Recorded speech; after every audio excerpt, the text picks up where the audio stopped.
Bonsoir, bienvenue sur Savoie News, émission spéciale à l'occasion de la deuxième nocturne de la Foire de Savoie, avec de nombreuses personnalités présentes, les institutions représentatives de notre territoire, les chambres consulaires de la Savoie et un invité exceptionnel, Monsieur le Préfet François Ravier. Bonsoir. Vous êtes accompagné par Pascal Barcella. Pascal Barcella, c'est le président de Savoie Expo. Bonsoir Pascal. Bonsoir Laurent. Donc cette émission a pour but de vous informer sur toutes les initiatives et les priorités de chaque institution, comme je viens de vous le dire. Et en introduction, nous avons Monsieur le Préfet, puisque cette année, Pascal Barcella, la présidence d'honneur appartient à la préfecture de Savoie. Tout à fait, vous le savez, Savoie Expo est une association de respect d'une histoire, et l'histoire de Savoie Expo s'accompagne d'une présidence d'honneur. Chaque année, un président d'honneur nous accompagne. Je suis très fier cette année d'accueillir les services de l'État incarnés par notre nouveau préfet de Savoie qui nous accompagne sur cette édition. Monsieur le Préfet François Ravier, alors vos impressions sur cette foire déjà, parce que c'est un lieu de vie où on rencontre les institutions mais aussi les citoyens. Alors d'abord, c'est un lieu évidemment très vivant, c'est la rentrée, je crois, de l'activité économique et au-delà pour la Savoie. C'est aujourd'hui la troisième fois d'ailleurs que je m'y rends. La première fois pour l'ouverture, la deuxième fois un peu plus incognito pour profiter aussi de la foire et regarder un petit peu tous les secteurs représentés.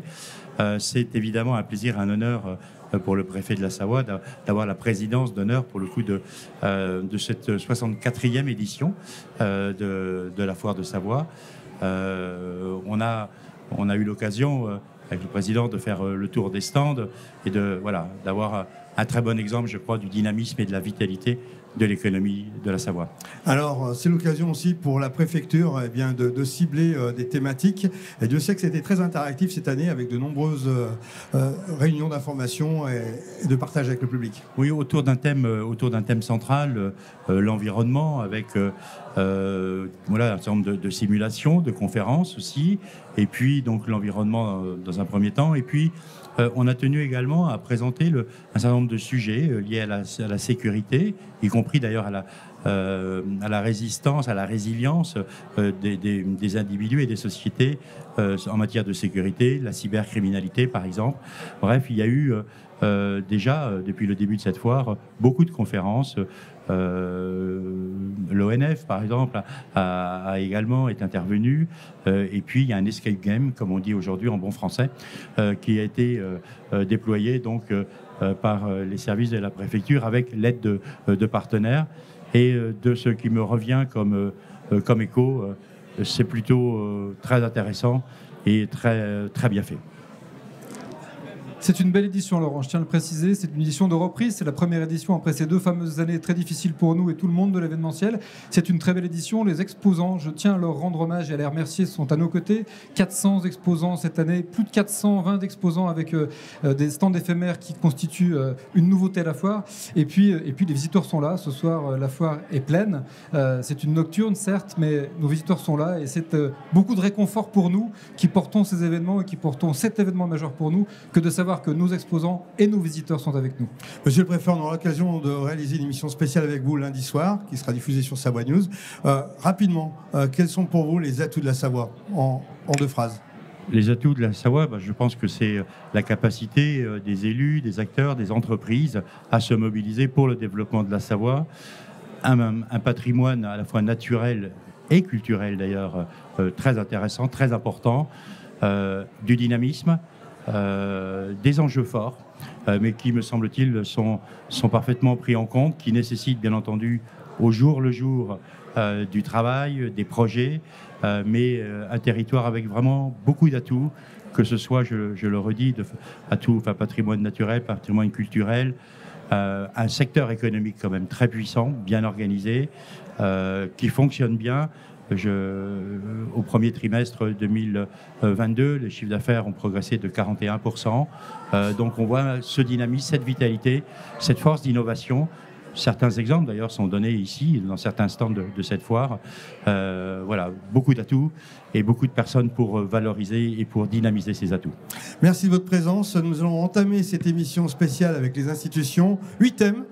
Le tourisme, le sport d'hiver, l'agriculture, la vie des entreprises et des artisans, les collectivités, le bâtiment, le logement et l'accompagnement des entreprises. On démarre tout de suite avec le tourisme.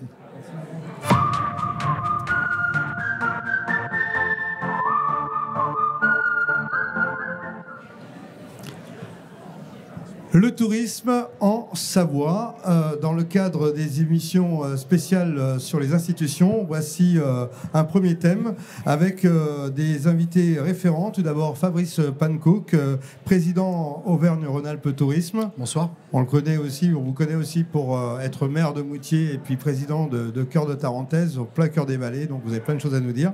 À vos côtés, un voisin, si vous me permettez l'expression, qui rayonne au niveau national avec l'ensemble des maires de montagne et aussi au niveau de la promotion de la montagne avec France Montagne. Je parle de Jean-Luc Bock. Bonsoir Jean-Luc Bock. Bonsoir. Et puis bien sûr, il n'y aurait pas de ski sans moniteur de ski, la fameuse tenue rouge qui nous accompagne de partout sur les différentes vallées de France. C'est Éric Brèche qui est du côté de Courchevel habituellement, c'est bien ça, qui descend de ces montagnes pour nous retrouver à Chambéry. Bonsoir Éric Brèche. Bonsoir. Vous êtes le président donc, de l'école de ski français. Alors, c'était important, Pascal Barcella, d'inviter ces trois personnalités. Et vous faites partie aussi de la vice-présidence de Grand Chambéry Alpes Tourisme qui a lancé dernièrement Chambéry Montagne. Ah, il a tout dit, Laurent, il a tout dit. Non, je suis très content d'être à côté de ces acteurs du tourisme de montagne, le tourisme de montagne qu'on imagine tous, le tourisme associé au ski. Alors certes, il y a une montagne 4 saisons maintenant, mais très montagneux. Je veux juste effectivement dire que Chambéry a enfin sa marque de destination. Alors elle s'appelle Chambéry Montagne, donc on associe effectivement toujours la montagne à nos messages, mais c'est aussi un tourisme de ville de plaine. Chambéry est une ville de plaine et elle affirme complètement son nom dans son identité de marque. Et je suis très fier qu'on ait cette identité, qu'on puisse la défendre demain. La Savoie, c'est bien sûr nos stations, c'est aussi Aix-les-Bains et son lac, c'est Chambéry et ses trésors historiques et ses trésors tout court. Et je suis très content donc qu'effectivement cette marque ait pris naissance il y a quelques jours et on va l'annoncer très bientôt au grand public. Alors, si on faisait un point sur l'été, qu'est-ce qu'on dirait sur Auvergne-Rhône-Alpes, Fabrice Pannecook? Ça s'est bien passé? On dirait qu'on a passé une très bonne saison. Je crois que si on devait le résumer à l'extrême, c'est ça. Quand on regarde dans les détails, c'est un mois de juillet qui a performé plus que d'habitude. C'est globalement le retour des clientèles étrangères. C'est, et ça c'est une grande fierté, la confirmation que nous savons faire venir les Auvergnats et les Rhône-Alpins sur leur territoire. Et c'est la confirmation de ce qui a su être transformé autour des clientèles britanniques, des clientèles suisses, allemandes et néerlandaises, qui est très important pour nous. Jean-Luc Bock, vous qui avez une vision nationale avec France Montagne, vous êtes d'accord avec ces propos et vous confirmez que la Savoie se porte bien? Alors la Savoie se porte extrêmement bien et je dirais tout le territoire national, toute la montagne française se porte bien. D'ailleurs, les chiffres nationaux font état d'une équivalence à 2021 qui était une saison record. Et on peut dire aujourd'hui que 2021, qui était record, a été égalé en 2022 à plus 10% par rapport à 2019, avant la crise Covid. Alors avec Brèche, j'imagine que vous étudiez un peu les réservations, ça commence. C'est sérieux ou pas pour cette année? Ah, c'est très sérieux. Il y a une confirmation de l'appétence pour la montagne, pour la neige et pour le ski et toutes ces disciplines. À ce jour, c'est à 2 chiffres l'augmentation et on voit que les gens ont vraiment envie de venir. Et s'ils ont envie de venir, réservez bien en amont pour être sûr d'avoir une place et de pouvoir bien cibler la période à laquelle ils veulent venir. Approchez-vous du micro pour qu'on vous entende bien, messieurs, puisque nous sommes en direct de la foire de Savoie. Alors, l'inquiétude, c'est quand même la crise énergétique. On a entendu des choses ces derniers temps sur les remontées mécaniques, etc. Il en est quoi? Je sais qu'il y a eu de nombreuses réunions. Vous revenez de la réunion des régions du côté Clermont-Ferrand, je crois, ou de Vichy. Qu'en est-il? Est-ce qu'on va pouvoir skier en paix avec les remontées mécaniques? Fabrice Pannecook. Je crois qu'il faut regarder le sujet avec beaucoup de lucidité. Il y a évidemment un sujet énergétique qui nous occupe tous, qui nous contraint à regarder comment nous pouvons avoir des actions beaucoup plus sobres et repenser peut-être les modèles avec lesquels nous avons vécu jusqu'alors. Pour autant, cet hiver, nous skierons. Et je crois qu'il faut aussi garder cette ambition de la manière avec laquelle nous savons faire face aux défis qui se présentent à nous. Et cette année, nous pourrons skier parce que les conditions seront réunies et que nous avons de très belles perspectives qui sont d'ores et déjà annoncées. Jean-Luc Bock, on a tout entendu, qu'on allait fermer les remontées mécaniques pendant quelques heures par jour.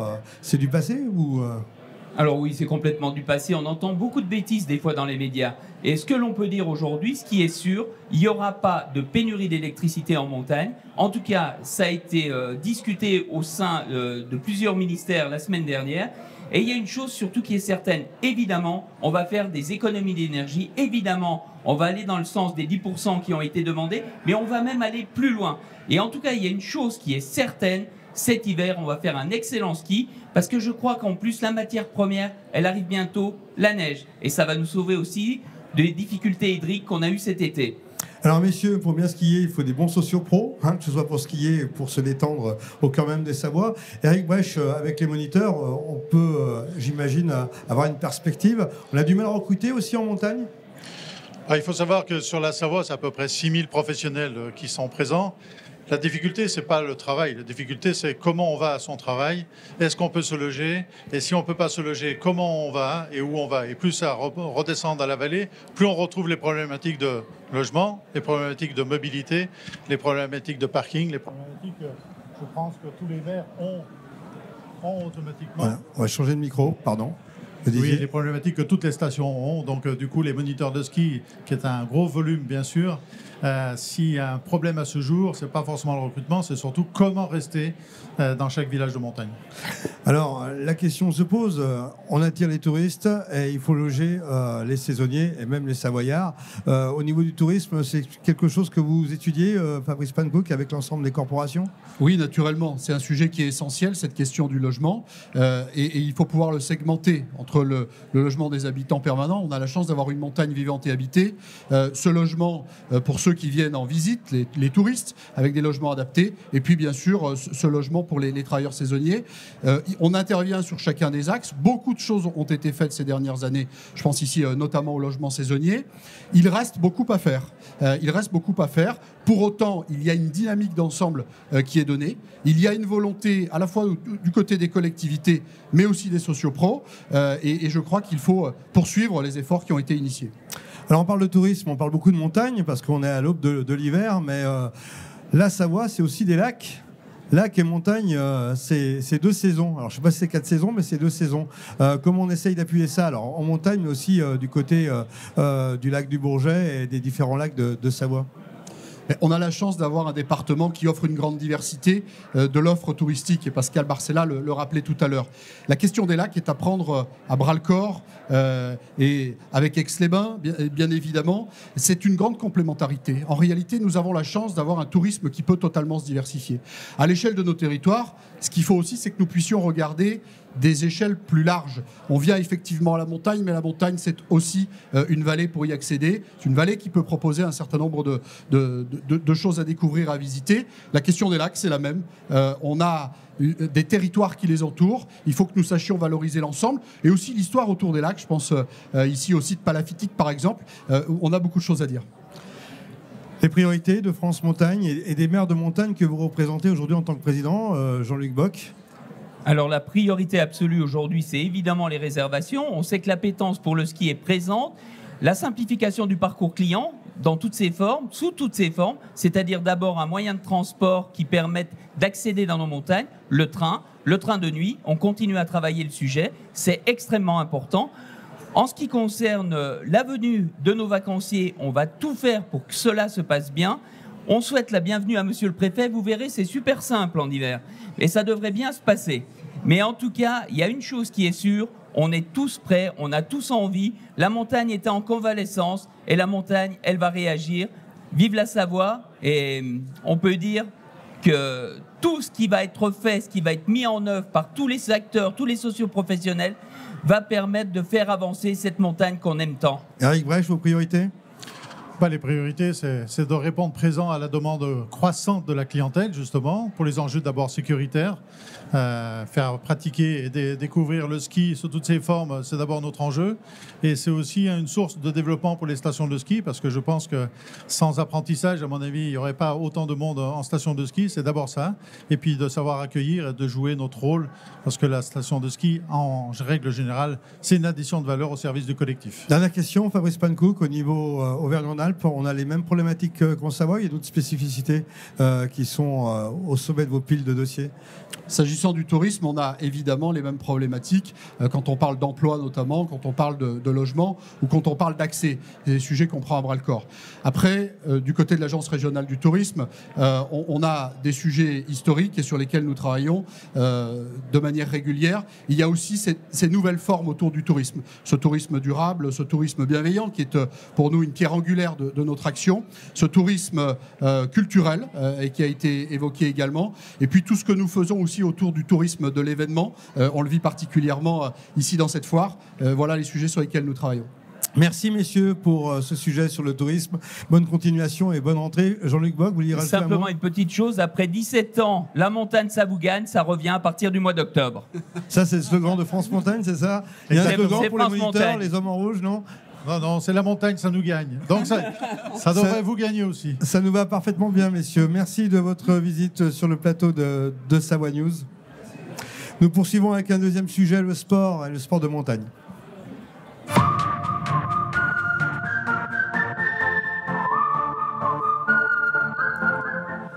La montagne, eh bien, c'est une ressource de champions. Des graines de champions, nous en avons avec évidemment le comité de ski de Savoie. Son président qui a été réélu dernièrement, c'est Thierry Schonauer, que nous connaissons bien sur Savoie News. Bonjour. Bonsoir Laurent. Et puis bien sûr Fabrice Pankow qui vous accompagne, puisque en étant à Moutier, en tant que maire de Moutier, en étant président d'Auvergne-Rhône-Alpes Tourisme, on sait très bien que l'image des champions apporte une convoitise évidente au business savoyard. Alors très clairement, le comité de Savoie, en quelques mots, c'est une pépite de jeunes générations et de moins jeunes générations qui avancent et qui font vibrer les cœurs. Alors pour refaire un peu ce qu'est le comité de ski de Savoie, très rapidement, nous sommes la liaison entre les clubs et la Fédération française de ski. Donc dont vous êtes vice-président. Dont je suis vice-président, oui. Donc c'est très large et on peut être fier d'avoir 400 jeunes qui sont répartis dans les collèges, dans les lycées et qui skient au comité de ski de Savoie. Alors ça passe par les districts et qui arrivent pour certains à la Fédération française de ski. Comment ça s'organise, une carrière de jeune avec le comité de Savoie ? Donc, comme je viens de le dire, un jeune commence par un club. Les meilleurs sont regroupés sous le district qui est géré par le comité de ski de Savoie. Après le district, on arrive dans les différents comités, donc en Savoie pour chez nous. Et les meilleurs savoyards arrivent à la Fédération française de ski dans des groupes juniors et après des groupes élites. Alors, vous avez créé une résidence des champions, c'est pour attirer des jeunes d'ailleurs qui viennent conforter le punch des jeunes savoyards ? Alors on a inauguré l'année dernière, et je remercie encore la région qui nous a bien aidés sur ce projet, la résidence des champions, des appartements, des chambres de type hôtel pour accueillir nos jeunes de station qui sont en formation sur Albertville ou des jeunes qui viennent d'ailleurs. Et c'est vrai que c'est vraiment un bon produit qui va monter en puissance. Et là, on est en train de finaliser la fin de notre projet avec la construction d'une salle de sport qui nous permettra de faire du sport en salle et de la réathlétisation pour les blessés et tous nos jeunes qui sont sur Albertville. On parle tourisme, Fabrice Pankow, et on parle de sport. Pour vous, les deux font la paire. Oui, c'est indissociable sur les territoires de montagne.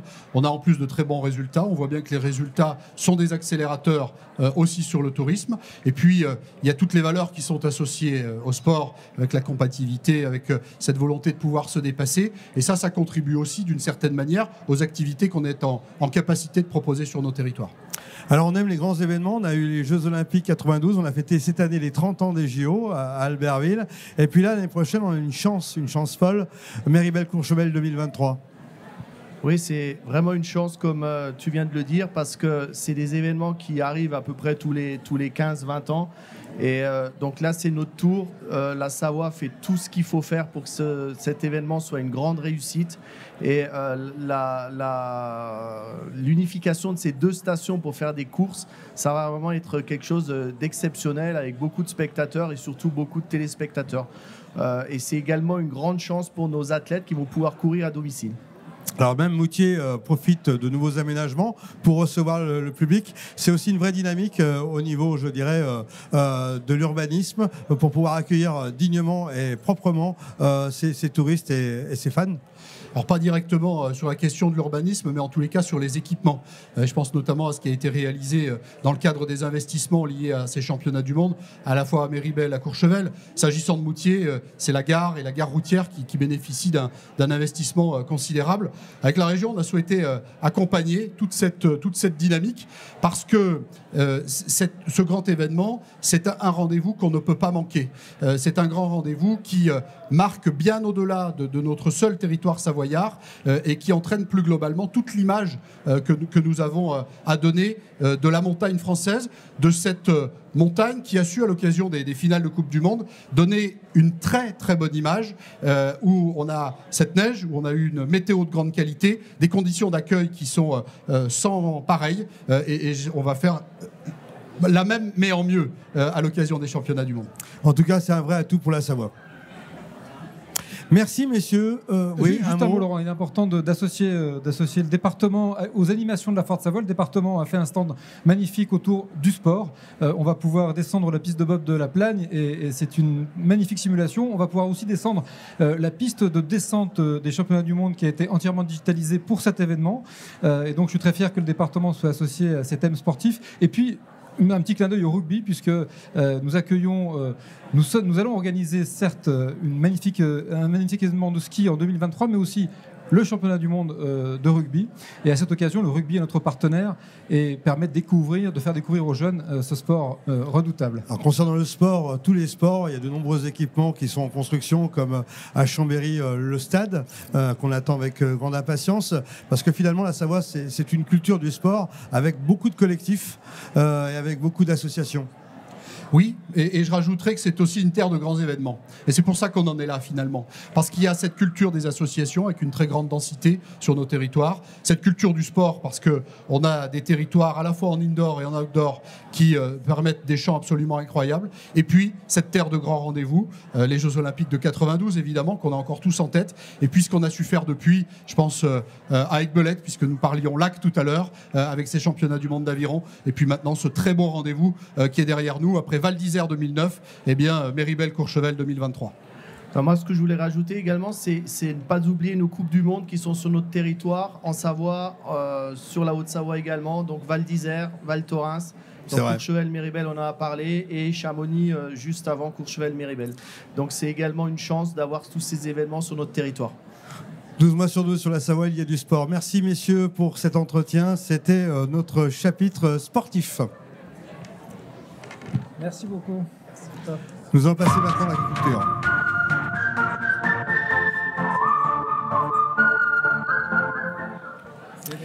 C'est la rentrée des institutions et l'agriculture est à l'honneur. Sur Savoie News, nous recevons Cédric Laboret, le président de la Chambre d'agriculture Savoie-Mont-Blanc. Cédric, bonjour, bonsoir, ça va ? Oui, ça va, très bien. Bonsoir. Toujours. Sur Savoie News, on suit beaucoup l'agriculture. Et vous avez à vos côtés le nouveau vice-président de l'agriculture de la région Auvergne-Rhône-Alpes, Fabrice Pannecook. Alors, c'est l'occasion d'évoquer un certain nombre de sujets, l'installation, la question de l'adaptation aux transitions avec ce qu'on vient de vivre au niveau climatique, mais pas que. Et puis, parler aussi des différentes filières, elles sont nombreuses. Alors, premier sujet, l'installation. Quand on est jeune, ça fait un moment qu'on en parle sur Savoie News et sur tous les médias, on essaye de trouver la relève, et quand on est moins jeune, on se pose vraiment des questions. Est-ce que ça avance, le dossier, Cédric ? Le dossier, c'est comme l'âge des gens, il avance tous les jours. Après, je pense qu'on essaye vraiment de trouver, on essaye de trouver des solutions. Après, c'est difficile de créer des vocations. Ça, on a un vrai travail à faire là-dessus et de donner aux gens de venir en agriculture. Puis surtout, quand ils viennent, leur faire comprendre ce que c'est réellement l'agriculture. C'est pas juste un projet de vie, c'est quand même avant tout un projet économique et un projet technique.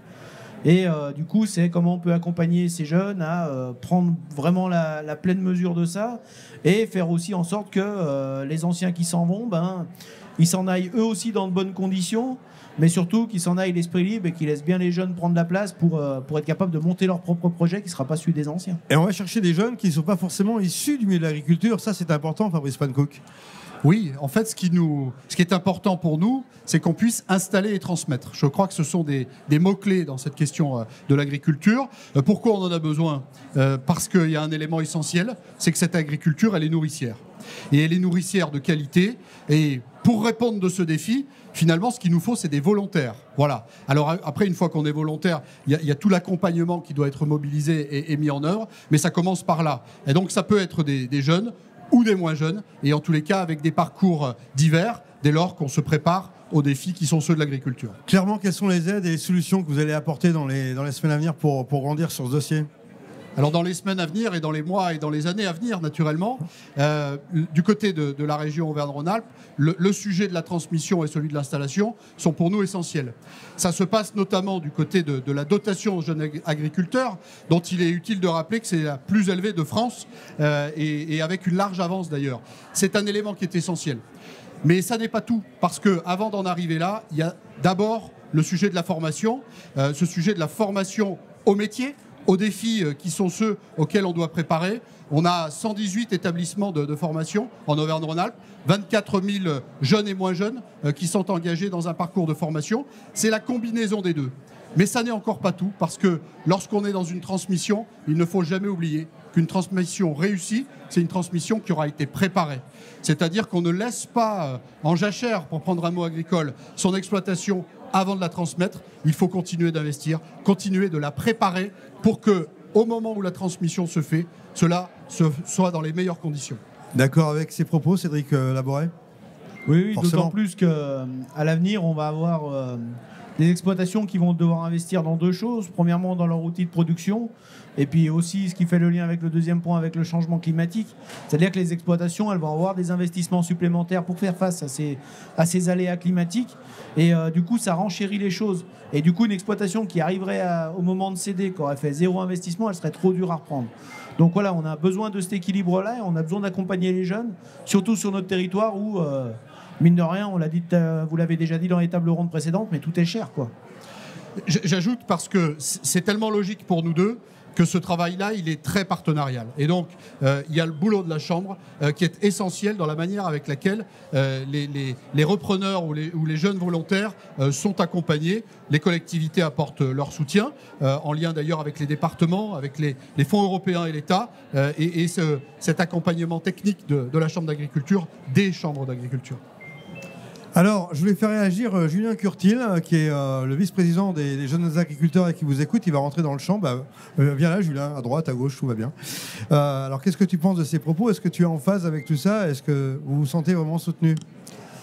Donc, bonsoir à tous. Donc, je voulais intervenir sur la partie transmission pour représenter les jeunes agriculteurs. Donc, nous sommes conscients que des choses sont faites, que nous sommes suivis et aidés. Donc, comme ça a été dit, nous avons la meilleure dotation de France pour les jeunes agriculteurs, pour les aides aux installations. Malgré tout, l'équation est difficile pour une reprise qui s'installer devient complexe, d'autant plus dans nos régions de Savoie, car la vie est chère, tout est plus cher que dans d'autres zones. Donc également, comme l'a dit Cédric, des problèmes s'ajoutent tels que les défis climatiques auxquels il faudra savoir s'adapter. Et donc, pour donner un exemple, excusez-moi. Eh bien, s'installer devient complexe, donc on voudrait plus de garanties, car pour exemple, aujourd'hui, je suis salarié, je suis payé pour traire des vaches. Demain, je m'installe, je vais payer pour traire mes propres vaches. Donc tout un débat, je pense qu'on essaie de trouver des pistes. Paris ne s'est pas fait en un jour et l'agriculture avance. Merci pour ces propos. Vous souhaitiez vraiment intervenir en tant que jeune agriculteur parce que c'est la relève, Cédric. Ça vous fait réfléchir tout ça, mais vous le savez, j'imagine. Oui, mais c'est vrai que c'est au cœur de nos préoccupations parce que mine de rien, un jeune qui s'installe aujourd'hui, c'est assez complexe. Il a beaucoup d'incertitudes et du coup des engagements économiques quand même importants. Et du coup, comment on accompagne ces jeunes pour pas qu'ils se mettent trop en difficulté et qui ne se retrouvent pas en échec et qui deviendra un échec aussi bien professionnel que personnel derrière, parce qu'ils engagent beaucoup de leur vie personnelle dans leur exploitation et il faut vraiment accompagner ça du mieux qu'on peut. Allez, deuxième sujet qui n'est pas des moindres, l'adaptation aux transitions. On a vécu la grêle, on a vécu le gel, la sécheresse. Ça devient un casse-tête l'agriculture, Fabrice Pancook. Ça devient un casse-tête et dans ce qui vient d'être dit, le pire c'est que nous pouvons vivre ces trois événements, ces trois aléas climatiques sur une même année et au même endroit. Et ça, nous n'y étions évidemment pas préparés. On a tous remarqué la violence aussi de ces aléas. Et donc c'est aussi l'objectif qui est le nôtre, de pouvoir accompagner cette transition des exploitations, accompagner les investissements qui sont à mettre en œuvre, parfois de manière individuelle, parfois de manière collective, mais en tous les cas, accompagner ce mouvement. Et puis, se donner cette possibilité et rappeler combien c'est important aussi pour l'agriculture d'accompagner la recherche, d'accompagner l'innovation, de regarder quelles sont les pratiques culturelles et comment elles pourraient éventuellement évoluer, quels sont aussi les végétaux avec lesquels nous travaillons et est-ce qu'à un moment donné, il convient de les adapter. Ça fait partie des sujets qui sont sur la table. Bon, c'est chaud, sans jeu de mots.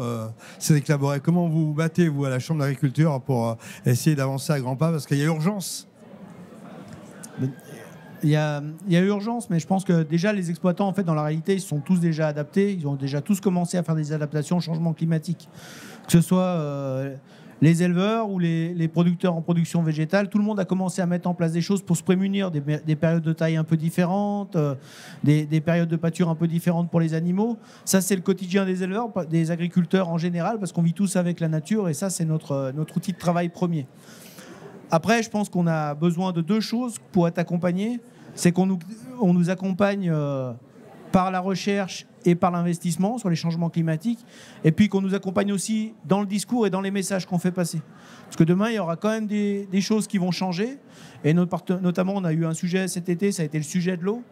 Demain, il faudra quand même faire un partage de l'eau, qu'on priorise quelles sont les utilisations de l'eau, et ça, ce ne sera pas rien à faire. Et surtout qu'il faut qu'on arrête de croire qu'on est capable de faire de l'agriculture sans eau, ça n'existera pas quand même. Malgré toute la recherche, malgré tout ce qu'on pourra faire de l'agriculture sans eau, ça ne marche pas. L'eau, c'est la vie, hein, on est d'accord. L'eau, c'est la vie, et l'eau, c'est l'agriculture. Donc là-dessus, on a un vrai débat demain à avoir dans notre société, et on a besoin d'élus à nos côtés pour être capable de nous accompagner là-dessus. Oui, ce que dit Cédric est évidemment important, et j'y souscris. Il faut toujours rappeler que quand on est en agriculture, on travaille avec du vivant. On travaille avec des animaux, on travaille avec des végétaux, et pour tout ça, on a besoin de l'eau. La question de l'eau et du partage qui pourra être fait doit nous obliger, la société, à avoir un regard multi-usage sur cette ressource qui est moins présente. Et je crois qu'il y a une ligne de partage qui permet de mettre tout le monde d'accord. Qu'est-ce qui est essentiel ?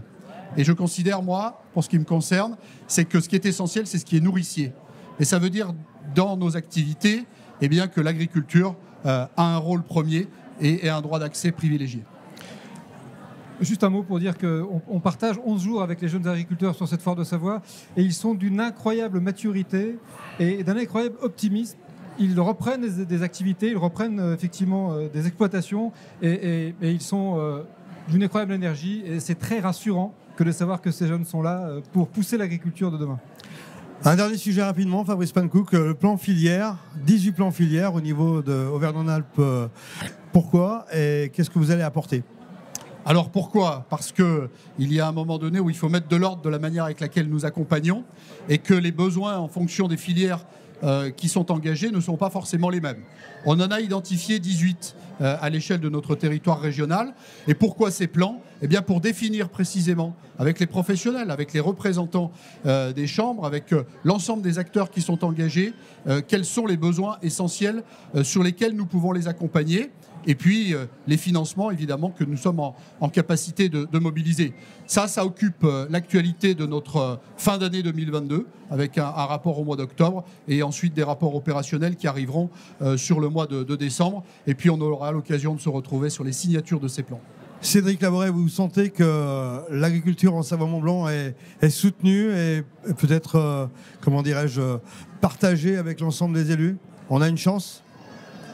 Oui, mais on est soutenu, puis je pense qu'on est quand même un fleuron de ce département. On a parlé d'autres fleurons avant, mais l'agriculture est vraiment un fleuron de notre département. Je pense que tous les Savoyards, ils peuvent être fiers de leur agriculture, et là-dessus, on sera toujours là demain pour faire des produits de qualité comme on les fait aujourd'hui. Merci messieurs pour cette intervention sur les priorités et la rentrée au milieu de l'agriculture, dans la filière d'agriculture. À bientôt. Merci. On poursuit.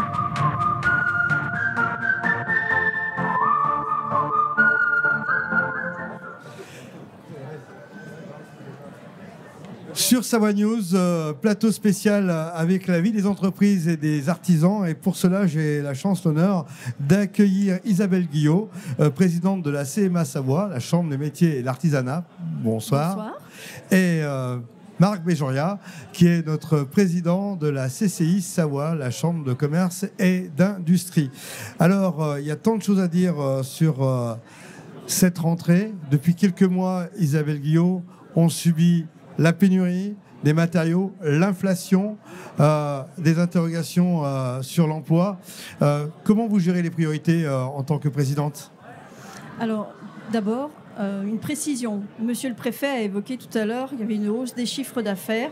Pour la montagne, on a vu que c'était très très bon. Par contre, dans le domaine de l'artisanat, effectivement, il y a une hausse de chiffre d'affaires, mais elle n'est pas au niveau de l'année 2019. On n'atteint pas encore les chiffres d'affaires de l'année 2019. Donc on sent bien que c'est encore pas stabilisé.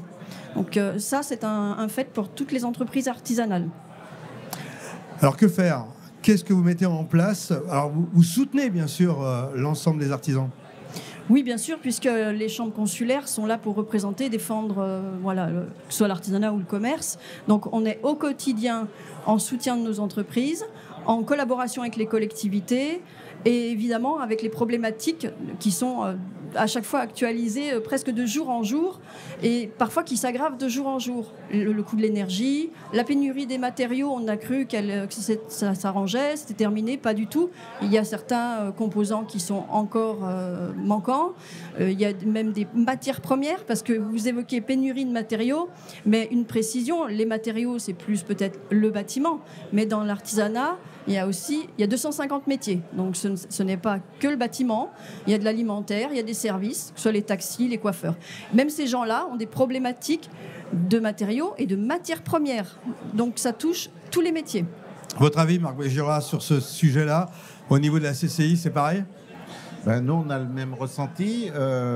On collabore beaucoup d'ailleurs avec Isabelle Guillot et les équipes de la CMA parce que l'État nous oblige un petit peu à travailler ensemble. Pas que. Mais ça se passe très très bien d'abord avec Isabelle. Le sujet de cette inflation, le sujet de l'augmentation du prix des composants, tout métier confondu, on va le vivre. Moi, j'ai expliqué ce matin dans une réunion de la Banque de France qu'effectivement, chaque chef d'entreprise a un compte d'exploitation. Donc, s'il y a des charges qui augmentent, il faudra le répercuter et qu'on ne peut pas, je parle aux artisans, on ne peut pas se permettre de ne pas le faire parce que sinon, c'est la mort assurée des entreprises et le tribunal du commerce, il n'a pas envie de faire ça. Hein, c'est pas le plus intéressant. Voilà, donc... je suis assez confiant quand même. On va trouver tous collectivement et avec la solidarité savoyarde, on va trouver une solution à tout ça. Alors, un plan... Oui, vous voulez rebondir ? Juste ce qui est compliqué par rapport aux tailles d'entreprise. Effectivement, quand on veut mettre en place des mesures pour combattre l'inflation, notamment pour nos salariés, c'est parfois pas... C'est nécessaire et indiscutable. Mais parfois, c'est pas applicable parce que les entreprises n'en ont pas la ressource. Donc là, il faut vraiment travailler, se tourner vers son comptable ou vers les collectivités pour tous travailler ensemble et pouvoir sortir les entreprises de ce moment compliqué. Maîtriser un métier et gérer une boîte, c'est deux choses différentes, on est bien d'accord ? Et c'est pas toujours simple pour les nouveaux Alors, entrepreneurs. il était une fois où quand on maîtrisait un métier, quand on était passionné par un métier, on avait l'or dans les mains. Ça marchait. Ouais. Il y a plusieurs années, Marc, je pense que tu en es d'accord, où ça ne fonctionne plus comme ça. Il faut être gestionnaire. Non, oui, ce qu'on voit, nous, à la Chambre de commerce, parce qu'on travaille beaucoup sur la transmission, qui est un vrai sujet, 25% des clients, entre guillemets, des chambres de commerce plus de 50 ans. Vont tourner la page. Voilà, donc c'est quand même important. Et on s'aperçoit qu'effectivement, quand les gens ont la tête bien faite, garçons ou filles, quand ils ont des études supérieures, quand ils ont envie de faire les choses, ils peuvent apprendre des métiers. Moi, j'ai beaucoup de cas où des entreprises du bâtiment se sont vendues et les repreneurs font beaucoup mieux que les prédécesseurs et plein de cas comme ça. Donc, je suis assez ouvert à ça. Je crois qu'il faut aujourd'hui, à la fois pour nos collaborateurs et les patrons d'entreprise, s'ouvrir à plein de choses. Et la technologie nous y aide. Hein. L'actualité de la CCI nationale et donc Savoie, c'est le plan stratégique qui vient d'être voté par toutes les assemblées de France et qui a été aussi évoqué par le ministre dernièrement. On peut en savoir un petit peu plus ? Alors, c'est Olivia Grégoire, la ministre des TPE et PME, etc. Donc, notre sujet, il est que c'est pour la première fois un plan stratégique qui a été fait pour mettre le réseau en ordre de bataille, pour que ce réseau des CCI, 122 CCI de France, travaille pour les entreprises. Et donc, on a eu à l'unanimité des 122 CCI, pour la première fois, voté un plan stratégique. La bonne nouvelle, c'est que l'État a bien réagi parce qu'on ne baisse plus dans nos taxes, nos recettes de taxes CCI. Et quelque part, nous, pour la Savoie, on a même une augmentation parce qu'on travaille bien. Côté CMA, vos priorités, Isabelle Guillot? La priorité, une de nos priorités en tout cas, c'est l'apprentissage. Et l'apprentissage, monsieur le préfet l'a évoqué, ça ne doit pas être que pour les jeunes. On a toute une panoplie de seniors qui arrivent avec des métiers, qui maîtrisaient un métier et veulent changer, ou pas, qui étaient déjà dans le métier et qui y reviennent. Donc ça aussi, il faut qu'on puisse les remettre dans le circuit, dans les métiers. Donc c'est une des priorités, parce que l'apprentissage, c'est nos salariés, mais c'est aussi de potentiels repreneurs. Comme l'a évoqué Marc, on va avoir beaucoup d'entreprises à transmettre et à reprendre. Donc il faut préparer les gens à ça. Ça ne peut pas se faire en un claquement de doigts. Il y a une formation aussi. Il faut emmener les gens dans la gestion d'entreprise et dans une vraie formation pour entreprendre. Pascal Barcella, vous êtes président de Savoie Expo et vous êtes le patron de la Foire de Savoie. Et Dieu sait que les artisans comme les entreprises viennent sur ce genre d'événement parce qu'elles ont besoin de le faire savoir, ce savoir-faire. Nous sommes dans leur modèle commercial.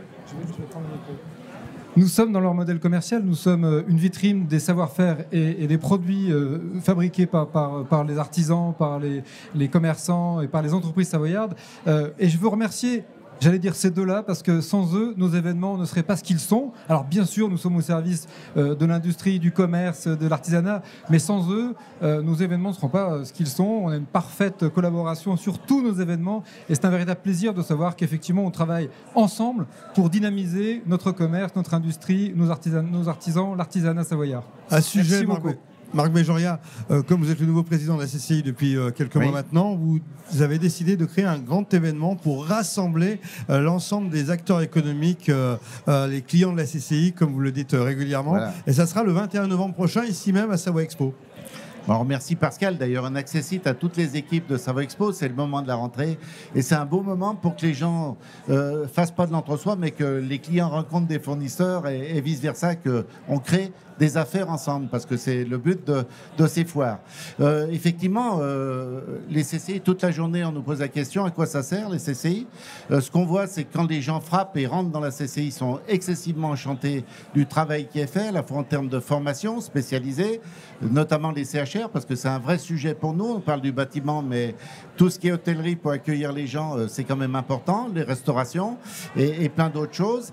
Et donc, pour ce faire, on va utiliser les services de Pascal et de ses équipes à Savoie Expo. 21 novembre, 18h30, c'est fait pour les entreprises et on vous annoncera des belles choses sur des sujets de modernité sur lesquels les entrepreneurs doivent franchement travailler. Avec des vrais sujets autour du commerce et du tourisme. Dernier point, la difficulté énergétique, ça vous intéresse et vous voulez des remontées d'informations.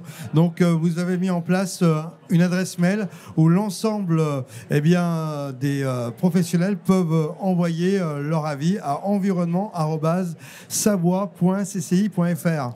Parfait, Laurent, environnement@savoie.cci.fr. Ça, c'est l'écho des montagnes. On nous demande à Paris de nous remonter ces difficultés de manière très concrète et donc j'incite toutes les entreprises. Et Pascal, tu es une entreprise sur le problème du gaz.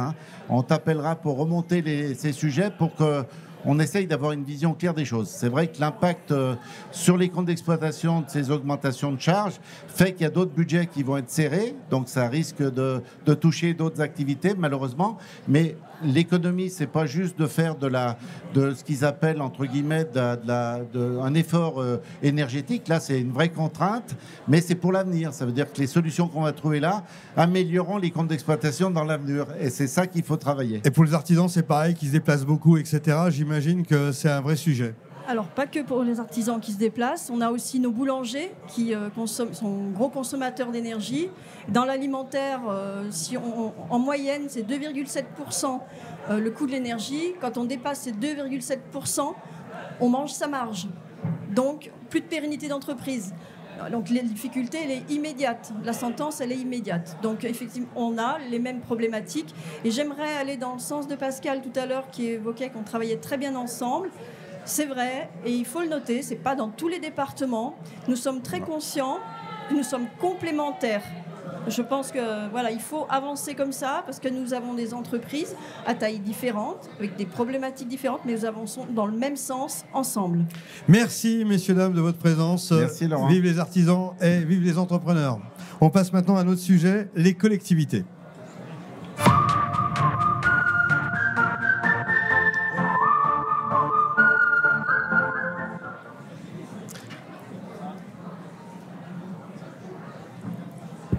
Le territoire. Et pour représenter le territoire, eh bien, nous avons le département en la présence de Renaud Béretti, vice-président. Bonsoir. On vous connaît aussi pour être le président de Grand Lac et pour être le maire d'Aix-les-Bains. Nous avons aussi le maire de la Meurthe-Savoie-Lex, mais avant tout, pendant une certaine période, le président des maires de Savoie, c'est Luc Berthoud.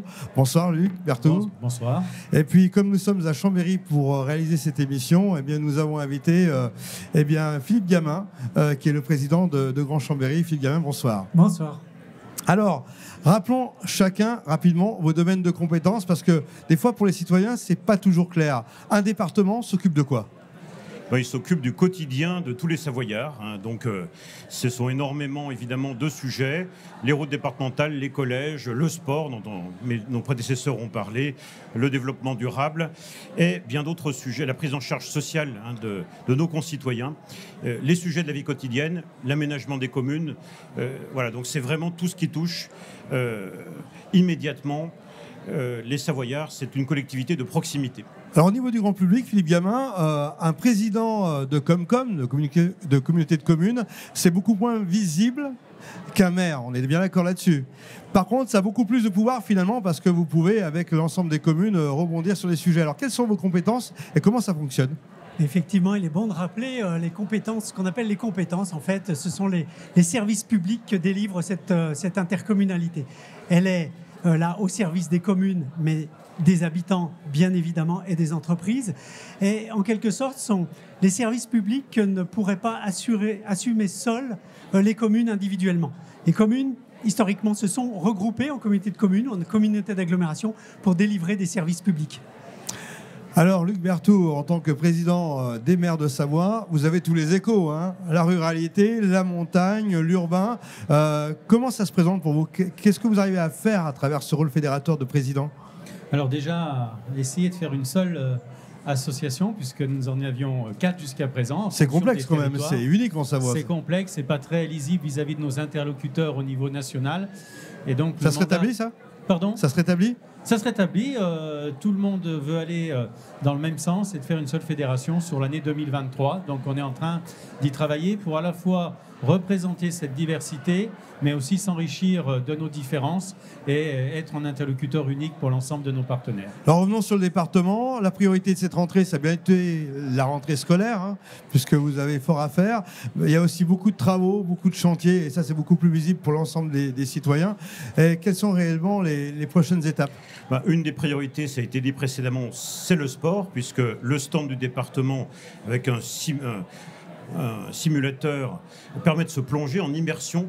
Et ça, c'était l'animation sur la Foire de Savoie. Sur la Foire de Savoie, importante, parce que beaucoup de Savoyards y passent. Et finalement, c'était ce grand événement de février 2023, la Coupe du Monde de ski à Courchevel-Méribel, fait partie, Fabrice Pannecourt l'a rappelé, des grands événements que la Savoie sait accueillir et organiser, parce que nous sommes un département sportif et par ailleurs, le département de la Savoie accompagne le monde sportif, qu'il soit celui de la formation au sport, celui des amateurs, celui du monde du sport de haut niveau, à hauteur de 5 millions d'euros. Donc on voit que c'est un investissement important dans un département qui en plus est labellisé terre de Jeux olympiques et paralympiques, sans compter bien sûr la Coupe du monde de rugby qui se déroulera, vous le savez, en France en 2023. D'autres points sur le département, au niveau priorité ?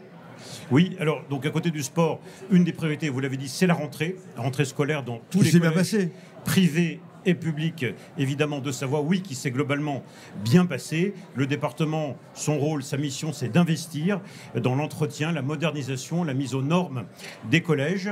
Et il y a un plan très ambitieux de plus de 222 millions d'euros, donc sur, évidemment, plusieurs années, pour rénover, construire les collèges, avec un accent particulier sur la résilience énergétique et donc l'appel à ces technologies voilà, pour le climat. Philippe Gamin, pour vous, les priorités, il y a beaucoup de travaux sur Chambéry. Il y a aussi les Bauges, c'est un peu votre spécificité entre la ruralité et les montagnes et l'urbain. Alors pour bien comprendre et pour parler, avant de parler des priorités, les principales compétences de l'agglomération, j'ai dit tout à l'heure, on délivrait des services publics. Parmi les plus opérationnels, c'est l'alimentation en eau potable, l'assainissement, la collecte et le tri des déchets. C'est l'objet de notre stand sur la foire de Savoie, mais aussi les mobilités, les transports en commun, les pistes cyclables, le développement économique, etc. Voilà, pour en citer quelques-unes de ces compétences opérationnelles. Les priorités pour cette rentrée, ce qui se voit sur le terrain, on a effectivement des travaux sur des voiries qu'on appelle d'intérêt communautaire, notamment sur la RD 1006, sur l'Aravoire et Barbera, avec l'aménagement de cette route que tout le monde connaît entre le carrefour de la Trousse et le pont de la Baratte. Donc on réaménage pour améliorer la fluidité, pour créer une zone piétonne et que cette voie soit plus agréable. C'est une première phase, ça va être jusqu'à peu près mars 2023. Ensuite, sur les Bauges, effectivement, des gros travaux structurants de sécurisation en eau potable des communes du cœur des Bauges. On est bien sûr toujours sur le territoire de l'agglo de Grand Chambéry. Gros sujet cet été avec la sécheresse, suivi d'une pollution sur certaines communes, donc des travaux très prioritaires, importants, structurants pour aller alimenter en secours ces communes. Et puis un autre sujet d'actualité, c'est le lancement de notre marque touristique Chambéry Montagne, puisque l'agglomération a également la compétence de la promotion touristique, donc une marque qui se veut sur un tourisme durable, régénératif, de découverte, un petit peu particulier, qui est complémentaire à l'image qu'on a du tourisme en Savoie. Voilà, et puis avec mon collègue, donc Renaud Beretti, qui préside l'agglomération voisine de Grand Lac, eh bien, on a ce projet d'un syndicat intercommunautaire sur les mobilités qui va permettre d'apporter beaucoup plus de fluidité et de facilité. C'est demandé depuis longtemps par les citoyens. Voilà, notamment sur les transports en commun entre nos deux agglomérations, parce que c'est vrai que le pôle urbain de la Savoie, eh bien, il est sur cet axe-là, Aix-les-Bains-Chambéry. Messieurs, à vous trois, si vous me permettez l'expression, vous pesez lourd en termes d'habitants. La Motte-Savolaix, troisième commune de Savoie. Quatrième, pardon, autant pour moi. Chambéry et Aix-les-Bains. Comment ça se passe entre vous? Vous arrivez à vous coordonner? Je pense qu'on peut dire que la Motte-Savolaix, c'est la passerelle entre Grand Chambéry On est et Grand d'accord. Lac. Et que tout ça marche de façon la plus intelligente et en bonne harmonie. Je crois que ça n'a jamais été aussi près d'aboutir sur les projets qui nous réunissent. C'est très fluide. Oui, pour l'ensemble de ce bassin de vie, qui est très important pour l'ensemble de la Savoie. Alors la densité, ça amène quelques problématiques. La sécurité, on en a souvent parlé. Qu'est-ce qu'il en est là-dessus? Je pense que vous êtes très observateur, Renaud Beretti, vous avez beaucoup d'initiatives là-dessus. Oui, mais là, moi je suis, dans ma fonction de vice-président du département, donc c'est pas tout à fait le sujet, c'est plus celui des maires. J'aurais beaucoup à dire, mais je voudrais rajouter que parmi les priorités du département, on a aussi la résilience énergétique. On n'a pas attendu les événements difficiles que nous traversons, c'est-à-dire l'inflation, l'augmentation des prix de l'énergie, pour mettre en place des dispositifs, par exemple sur l'ensemble de nos bâtiments départementaux, en faisant en sorte soit de faire des cessions de bâtiments, des regroupements, ou en tout cas de les équiper. Ça va être le cas des collèges de Savoie qui vont être équipés de panneaux solaires photovoltaïques, ou mon voisin et collègue président évoquait les transports, les mobilités douces. Le département, bien sûr, crée et accompagne les collectivités dans la mise en œuvre des déplacements à vélo, mais aussi l'incitation et même l'aide pour les automobilistes qui font de l'autopartage volontairement. Alors là, c'est un accord du département avec Grand Lac que je préside, Grand Chambéry que préside Philippe Gamin, et la collectivité de Cœur de Savoie. Donc en fait, on paye, entre guillemets, l'automobiliste ou son passager qui se met à l'autopartage. C'est une façon d'inciter les gens à moins utiliser leur automobile, donc soit en vélo, soit en voiture, mais à plusieurs, parce que nous représentons un bassin de vie, la moitié de la population de la Savoie, avec des mobilités quotidiennes très très importantes. Dernière question pour Luc Berthoud. Tout seul, on avance plus vite, mais tous ensemble, avec tous les maires de Savoie que vous représentez, on va beaucoup plus loin. Oui, c'est une phrase qui effectivement qu'on peut reprendre, d'autant plus quand on est engagé dans la vie publique. Et si mes collègues, et si vous le permettez, moi je voudrais finir par ce qu'on a vécu cet été, où maintenant tout le monde est conscient de ce dérèglement climatique, mais où on est plus prompt à dénoncer ce que fait le voisin plutôt qu'à remettre en cause son propre confort.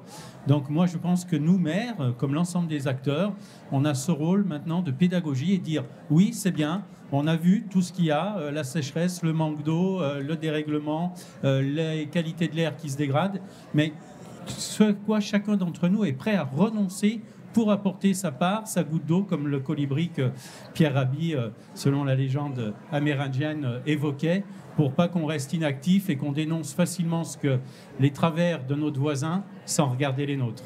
Merci messieurs, bonne rentrée à vous tous. Une dernière précision, Renaud 2023 Beretti. pour le département, ce sera aussi, c'est important, et nous y tenons avec Hervé Guémard, l'année de la culture, les 20 ans des estivales en Savoie, notre festival 100% département, et puis l'ouverture du musée savoisien, qui est le grand chantier pour tous les Savoyards, d'un musée qui sera vraiment la rétrospective de notre histoire millénaire, celle de la Savoie, donc vive la Savoie. Le mot de la fin, Philippe Gavin. Oui, très bien. Et là, j'ai envie de dire bienvenue chez nous, parce que ce phare, qui est quand même un équipement emblématique de la Savoie, ainsi que le parc des expositions, appartient à l'agglomération de Grand Chambéry et mis en gestion à Savoie Expo, dont Pascal Barcella est le président. Et on en est très fiers, on est très attentifs à ce qui s'y passe. Et on a d'autres grands équipements, comme les 2 piscines de Chambéry, la patinoire, etc. Voilà, effectivement, cette foire de Savoie... C'est la surenchère, messieurs. Non, Laurent, c'est que tu m'avais dit que j'aurais le mot de la fin, donc ils ont tous intervenu. Donc ils ont parlé de la culture, ils ont parlé du phare. Pas très loin d'ici, et ça rejoindra la culture, le 1er octobre de 19h à 23h, la nuit de la création à la mode Servolex, où il y aura notamment un tango aérien. Donc je vous invite à pas très loin du phare, et pour rejoindre l'objectif, cher Renaud, chers collègues du Conseil Général, de vous retrouver le samedi 1er octobre. Messieurs, vous ne lâchez rien, c'est pour ça que vous êtes élus. Merci, à bientôt. Merci. On poursuit avec le bâtiment.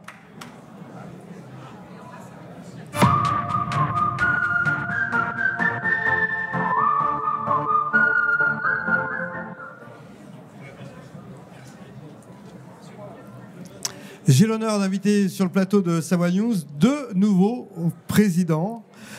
Présidente de la CAPEB, Anne Jonolin, bonjour. Bonjour. Vous êtes de Maurienne. Oui. Rapidement, votre pédigré, vous avez une société en Maurienne? Alors, j'ai une entreprise de charpente couverture avec mon mari. Et du coup, là, je représente la CAPEB. Et puis, nouvellement élu, il y a quelques jours à peine, c'est David Grandobert, nouveau président de BTP Savoie et co-gérant de l'entreprise Moreau qu'on connaît bien sur le département. Bonjour Laurent, merci de votre invitation. Oui, donc co-gérant de l'entreprise Moreau qui fait du BTP. On est basé à la mode Servolex. Mon maire était là juste à l'instant. Et on fait du génie civil, du bâtiment et des travaux publics. Alors qu'est-ce qui vous motive à prendre les rênes de vos corporations mutuelles? Une petite question comme ça rapide. La promotion des métiers, la promotion des entreprises artisanales, l'aide de ces entreprises. Et pour vous, David? Je pense qu'on a la chance de faire le plus beau métier du monde et qu'on est souvent seul quand on est aux manettes d'une entreprise. On va parler des problématiques qu'on côtoie tous les jours. Et je pense que si on ne se fédère pas, si on ne se réunit pas, on n'arrivera pas à avancer. Donc si on peut donner un peu beaucoup de notre temps justement à défendre notre profession, c'est une bonne chose. Allez, je balance les sujets, si vous me permettez l'expression, parce que dans le BTP, on dit les choses clairement. Hausse des matériaux, augmentation des coûts de la construction, pénurie, coûts d'énergie. Eh ben, c'est pas mal pour un nouveau président. On est bien pour commencer une mandature, on est très bien. Donc oui, donc on va déjà commencer par le dire que on le subit, nous, dans le BTP, toutes ces augmentations, ces pénuries. Je vais vous faire grâce des problèmes de planning pour réaliser nos chantiers. Ça, on arrive à se débrouiller. La vraie problématique aujourd'hui, c'est qu'on a une hausse du coût de la construction. Les matériaux ont flambé. Ça, tout le monde l'a su, il suffit d'écouter le 20h. Et le coût de la construction a augmenté en moyenne de 15%. C'est une vraie problématique pour notre profession. Tout à l'heure, Marc Bergeron, le président de la CCI, nous l'a dit, je crois qu'il savait de quoi il parlait. Il faut répercuter nos charges Aujourd'hui, on n'arrive pas à répercuter ces charges-là. Les marchés en cours ne nous permettent pas, les clauses de révision ne nous permettent pas d'absorber ça. Et donc aujourd'hui, c'est la trésorerie et la rentabilité de nos entreprises qui en subissent. Qu'est-ce qu'on peut faire ? Qu'est-ce qu'on peut faire ? Il y a une seule solution, c'est que l'ensemble des acteurs de la filière soient solidaires. Il faut que l'industriel, l'entreprise, le client final, le maître d'ouvrage en soient conscients et que tout le monde accepte, surtout dans l'inflation qu'on est en train de vivre, que le coût de la construction va augmenter. Parce que sinon, si une seule corporation doit assumer ça seule, elle n'y arrivera pas. C'est d'ailleurs également pour ça que nous, la CAPEB, on demande une vraie transparence des prix sur toute la filière, parce que aujourd'hui, cette inquiétude génère en fait de la méfiance également, aussi bien des industriels, des négoces, de nos entreprises. Il y a quand même des effets yo-yo sur certaines matières premières. Alors, il y a certaines matières premières, effectivement, qui sont impactées par des niveaux de bourse. Il y a des matières comme le bois qui a été pris d'assaut à une époque par le Canada, par la Chine. Et donc, forcément... Il y a des effets yo-yo qu'en plus, nous, à notre niveau, on ne maîtrise pas. J'en parlais avec des entreprises de chez nous. On est devenus des traders parce que maintenant, nos chantiers, on est beaucoup consommateurs d'acier, par exemple. On est en train d'anticiper à savoir quand est-ce qu'on va devoir acheter l'acier, quand est-ce qu'on va devoir anticiper ça, faire du stock. Et donc, du coup, on devient des traders, ce qui n'est pas notre métier. Deuxième sujet qu'on voulait aborder ensemble, c'est la REP. Et là, je me retourne vers vous, la CAPEB. En quoi consiste la REP pour le grand public ? C'est important d'y revenir. Et savoir des impacts directs pour les professionnels et aussi pour les propriétaires. Alors, la REP est la responsabilité élargie des producteurs, mais qui existe déjà depuis très longtemps, hein, puisque quand vous prenez, vous achetez un appareil électroménager, vous avez une ligne qui est une éco-contribution. Et là, ça surgit dans le bâtiment. Et là, du coup, c'est élargi aux produits de matériaux et de construction du bâtiment.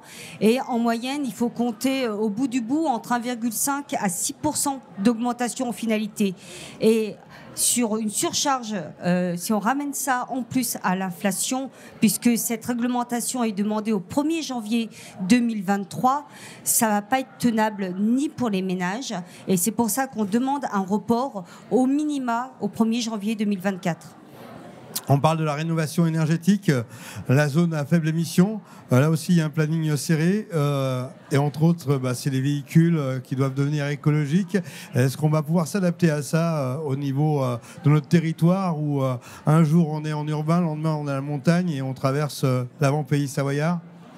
Alors, si on doit parler concrètement, il faut savoir que la zone de faible émission, en fait, Chambéry, donc va être impacté pour 31 décembre 2024. Ça voudra dire qu'il faudra que Chambéry sera réservé uniquement aux véhicules les moins polluants. Aujourd'hui, nous n'avons pas le parc nécessaire, aussi bien en termes de variété de véhicules, aussi bien utilitaires que poids lourds, etc., dans nos entreprises du BTP. Et ça va impacter même les commerçants du centre de Chambéry. Ils n'auront plus de livraison. Nous, artisans, on ne pourra plus venir faire les travaux. Donc, entre ça, si on passe sur des véhicules électriques, quid du nombre de bornes de recharge nécessaires ? Vous voulez dire qu'on n'est pas prêt ? Et c'est d'ailleurs pour ça qu'on demande aussi un report. On n'est pas prêt, alors qu'on soit d'accord, on n'est pas contre. On n'est pas contre, on sait qu'on doit y aller. Je pense que nos professions évoluent toujours dans ce domaine-là, donc on est pour le développement durable, il n'y a aucun problème, c'est aussi comme ça, c'est aussi une source d'avenir pour nous. Sauf qu'il faut être conscient qu'on ne pourra pas être prêt pour ce planning-là. L'offre, ce qui est le plus grave, c'est que déjà, au-delà des moyens de changer notre parc, on n'arrivera pas à le faire en une seule fois. Vous l'avez bien dit tout à l'heure, le parc, il faut qu'on l'adapte aussi pour l'ensemble du département. Et surtout, l'offre n'est pas présente. Donc, ça sera impossible de changer notre parc pour la date qui est demandée. Et c'est là qu'il faut qu'on soit tous conscients de ça. On est en train de parler de la pénurie des matières premières. Aujourd'hui, commander un camion, en plus avec les nouvelles technologies, on ne l'aura même pas à temps pour la mise en place du ZFE. À vous écouter, l'avenir du bâtiment est un peu incertain, rassurez-nous quand même. Non, il n'est pas incertain. On a la chance d'avoir un département dynamique. On a parlé de choses exceptionnelles tout à l'heure. Il ne faut surtout pas tomber dans la sinistrose. En tout cas, ce n'est pas le discours qu'on aura. Moi, mon discours, c'est il faut qu'on soit ambitieux. On a plein de choses devant nous. Ce n'est pas la première fois qu'on va avoir des complications. On est là pour réagir. J'ai un discours tout à l'heure que j'ai entendu qui m'a fait plaisir. Là, on parlait de la crise énergétique. Depuis quelque temps, on entend les stations, la grosse crainte qu'ils ont, les stations, qui avaient pour nous, une grosse inquiétude pour nous, 51% du PIB en Savoie est fait en montagne, on est impacté directement sur nos futurs chantiers. Et si demain, les stations ne font pas une bonne saison, on sait que les investissements ne seront pas en rendez-vous 2023. Fabrice Pencook et Jean Bock nous ont rassurés, ils sont enthousiastes, nous allons faire un hiver exceptionnel. Et donc, du coup, je les invite à vraiment profiter de cet hiver-là et surtout dès maintenant que leur service travaille sur les investissements pour 2023 pour qu'on puisse repartir. David Gondobert, vous parliez d'ambition. Il y a un projet ambitieux qui nous tient à cœur depuis déjà quelques années et pour quelques décennies sans doute. C'est le Lyon-Turin. Alors, on dit beaucoup de choses sur le Lyon-Turin. Il ne passera peut-être pas par Chambéry, etc. Ça, c'est les dernières nouvelles. Alors, on ne va pas venir sur la politique, mais on va surtout venir sur le fait que ça peut faire travailler tout le monde. Et vous aimeriez bien, l'un comme l'autre, que ça fasse travailler les Savoyards, les entreprises savoyardes. Je vais juste faire un zoom sur la profession. L'aspect politique, je vais le laisser à des personnes qui sont bien plus compétentes que moi. Vous l'avez dit, on a la chance en Savoie d'avoir ce chantier, le Lyon-Turin, qui nous donne de la visibilité sur encore plus d'une décennie. C'est une formidable chance. Sauf qu'aujourd'hui, on est en train de se rendre compte dans la profession que cette chance, elle n'est qu'en façade. Aujourd'hui, il faut que ce chantier retombe dans nos entreprises locales, dans le tissu économique local. Et on voit bien que des chantiers d'envergure comme ça sont traités sur des macro-lots et qu'aujourd'hui, nos entreprises locales, je pense que tu seras d'accord avec moi, on n'arrive pas à avoir accès à ces chantiers-là. Si les instances du Lyon-Turin et les élus locaux n'en prennent pas conscience maintenant, on est en train de passer à côté d'une chance exceptionnelle pour notre département. Alors, le problème, c'est qu'on aspire un peu nos salariés avec le Lyon-Turin. Il y a quand même plein de chantiers. Alors comment faire ?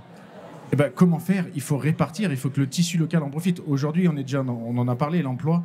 On a une pénurie, on estime à 2500 le nombre d'emplois qui nous manque dans le BTP. Je ne parle pas du Lyon-Turin. Si on rajoute le Lyon-Turin, c'est vraiment un vrai problème. Et donc aujourd'hui, il faut impérativement que le tissu local, ce chantier, se draine dans le tissu local et que tout le monde y ait accès. Alors ces métiers doivent évoluer en termes d'image parce qu'on dit le BTP c'est un peu dur. Anne, c'est pas ce qui ressort un petit peu. C'est peut-être aussi pour ça qu'on a du mal à recruter.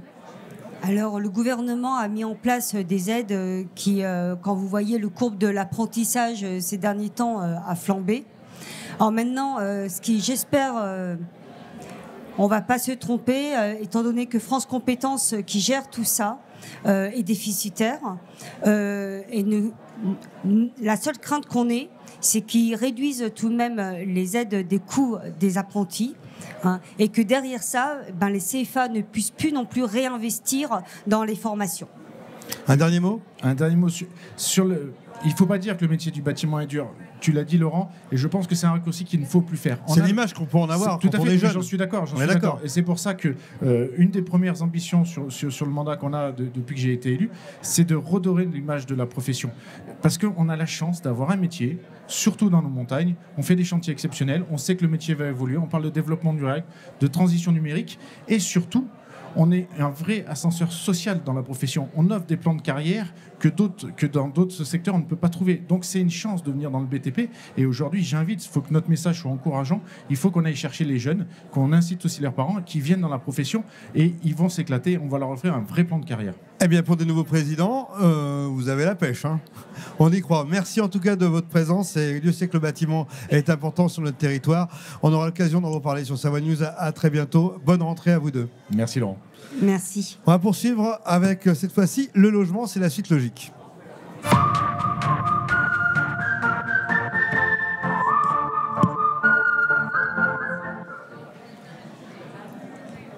Le logement.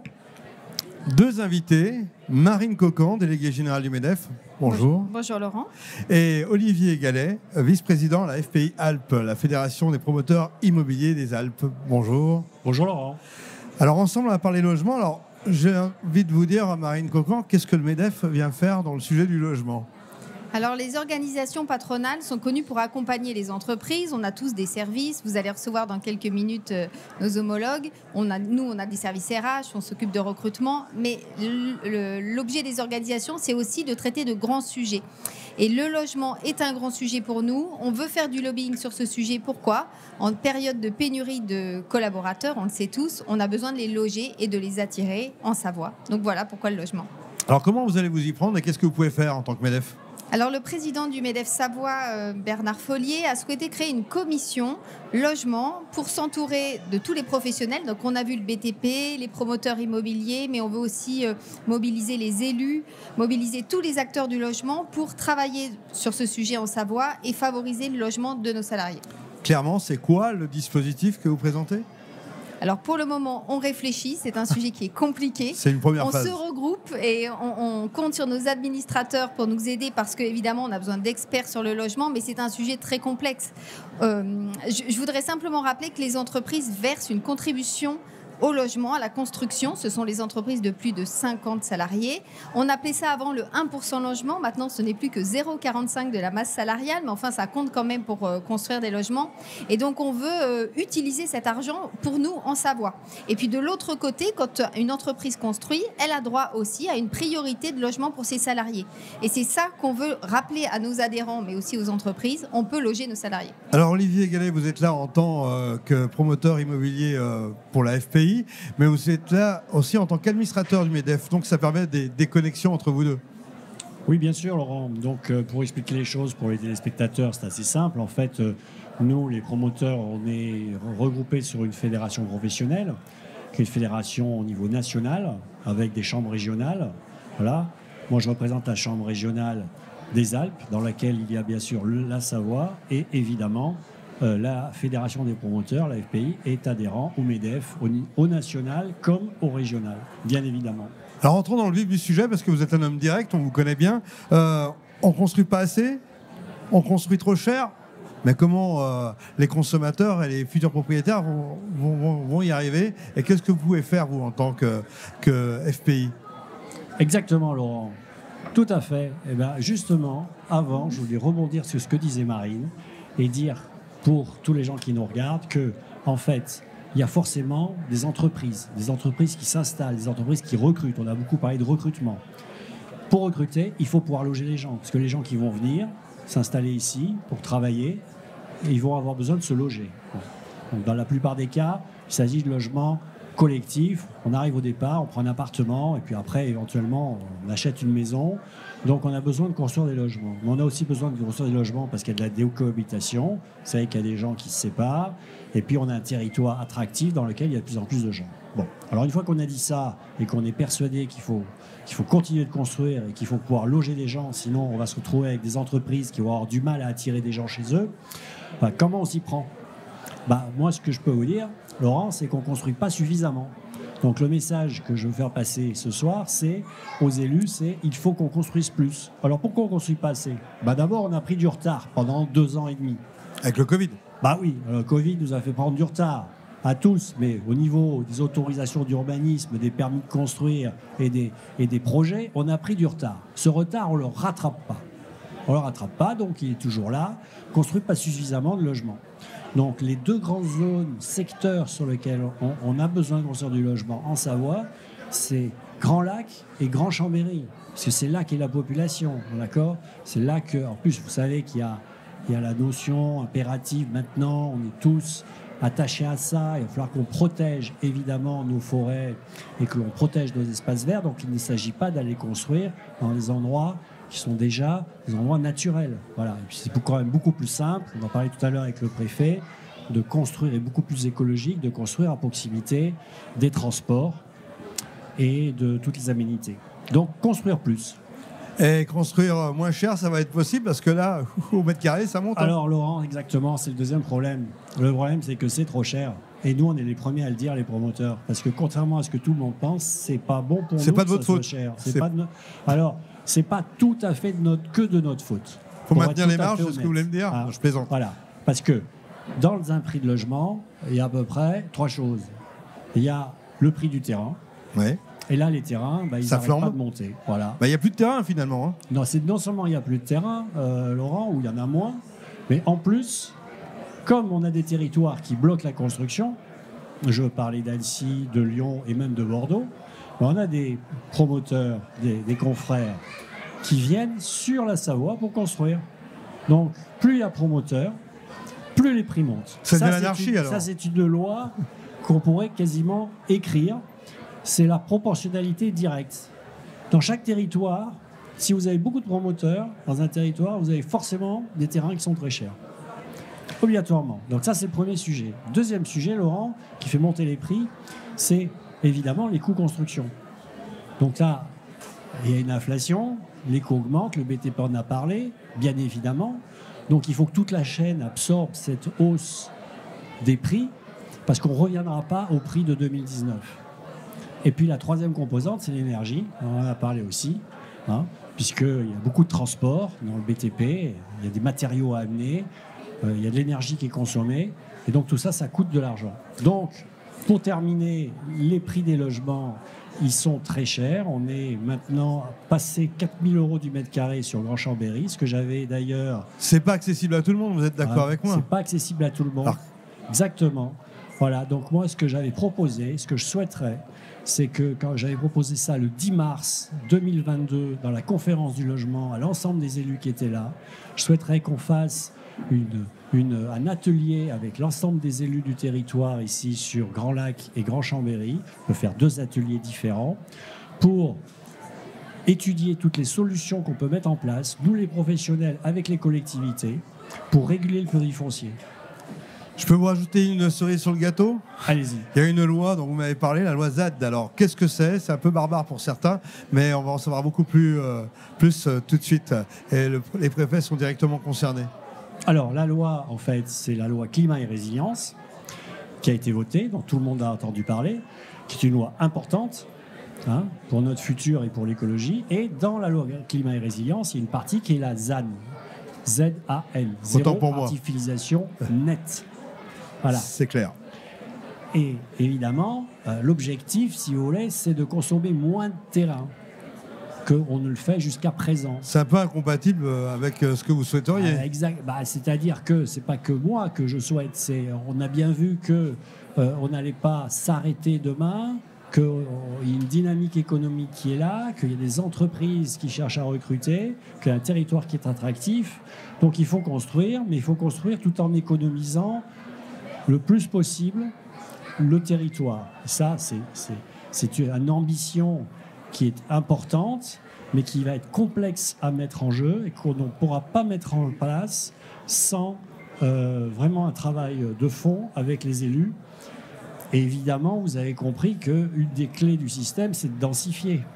C'est-à-dire que si on construit un étage de plus, moi, on m'a rarement dit, quand je fais une réunion publique, jamais personne n'a levé la main pour dire pourquoi vous ne construisez pas un étage de plus. Vous faites là, on sent la règle, on vous tape sur les doigts. C'est pas assez haut. Faites un étage de plus. Si on faisait un étage de plus, on ferait 4 appartements de plus sur le même terrain. C'est l'idée? Ça serait quand même pas bête, ça. Ah non. Chaque fois qu'on fait une réunion publique, les gens disent faites un étage de moins. Parfois, c'est 2 étages de moins. S'il faut savoir une chose, c'est que si on faisait une maison pour chaque Savoyard en Savoie, on n'aurait plus de montagne. Voilà, on ne ferait plus de ski. Ça devient un vrai chimlique, si vous me permettez l'expression. Ça deviendrait, oui, on serait dans un autre monde. C'est pas le monde que l'on souhaite.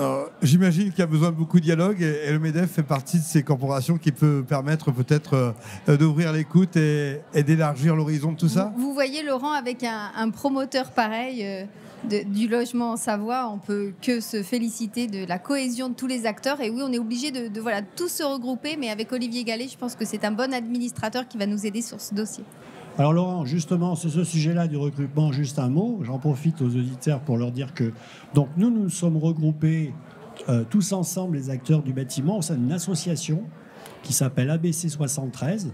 Donc on a créé cette association avec le BTP, avec les bailleurs sociaux qui sont avec nous, les architectes, peut-être bientôt la CAPEB. On veut les géomètres, on veut fédérer l'ensemble des acteurs du bâtiment sur le territoire de la Savoie pour que tous ensemble, on puisse être force de proposition auprès des élus pour aller vers les solutions que je vous ai données tout à l'heure, à savoir avoir des terrains moins chers, construire un peu plus haut, un étage de plus, ça ne change pas énormément les choses, mais ça permet de loger plus de monde et c'est moins cher. Il faut y réfléchir. Ça évitera de construire plus loin. Finalement, en tant que bâtisseur, vous avez le bon sens paysan. Ah bah, de toute façon, on est des terriens. Le bon sens paysan, c'est ce qui fait le mieux fonctionner une entreprise encore. Hein. Merci pour votre présence et pour ce chapitre logement, pour l'actualité de la rentrée. À très bientôt. Merci Laurent. Nous allons poursuivre avec l'accompagnement des entreprises.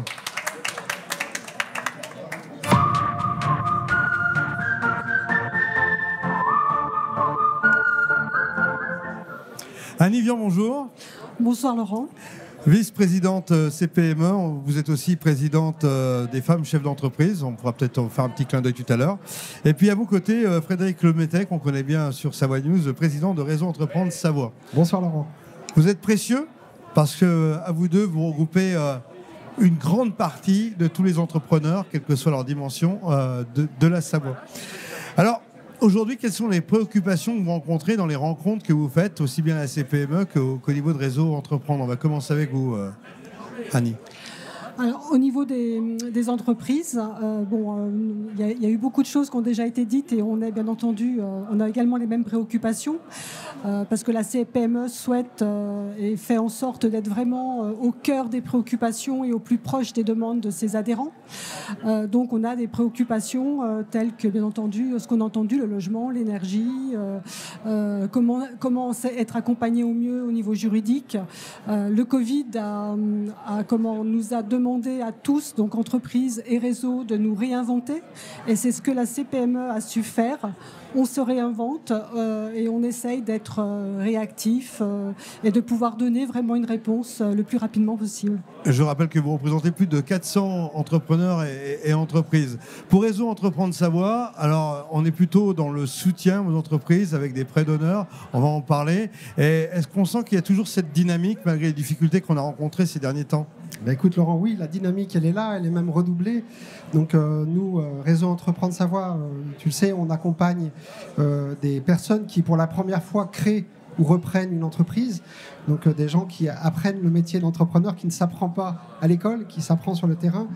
Et en fait, ils l'apprennent dans des conditions un peu particulières puisque le parcours d'un entrepreneur aujourd'hui est très très secoué, mouvementé. Oui. Hein, il y a eu le Covid, il y a la crise des matières, les problèmes de main-d'œuvre. C'est un peu comme apprendre à conduire sur la place de l'Étoile un vendredi à 17h.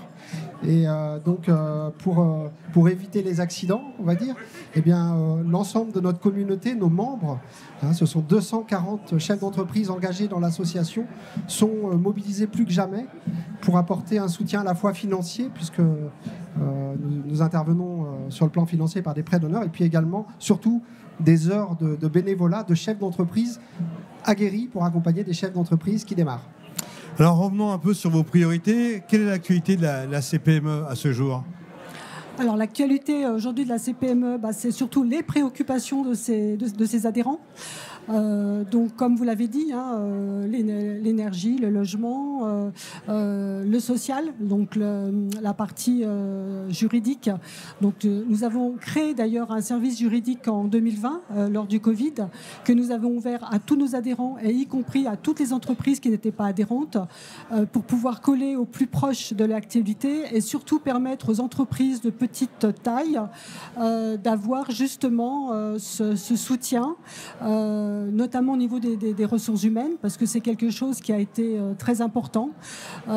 Comment se comporter avec l'absentéisme, le recrutement, les lois, être toujours en fait au fait, faire une veille réglementaire permanente. Alors chez Réseau Entreprendre, justement, le soutien est très important parce que ces nouveaux entrepreneurs, ils sont accompagnés par des référents, mais ils sont aussi, comment dirais-je, au fur et à mesure de leur étape d'apprentissage en formation régulière avec des journées et des blocs de travail.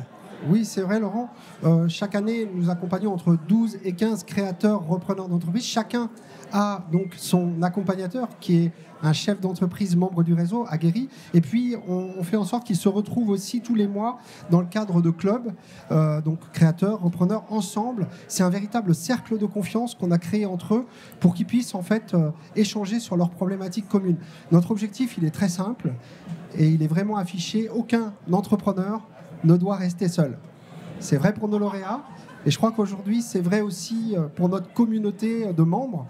Les chefs d'entreprise qui nous aident, eux aussi, je pense, ont besoin de ces échanges.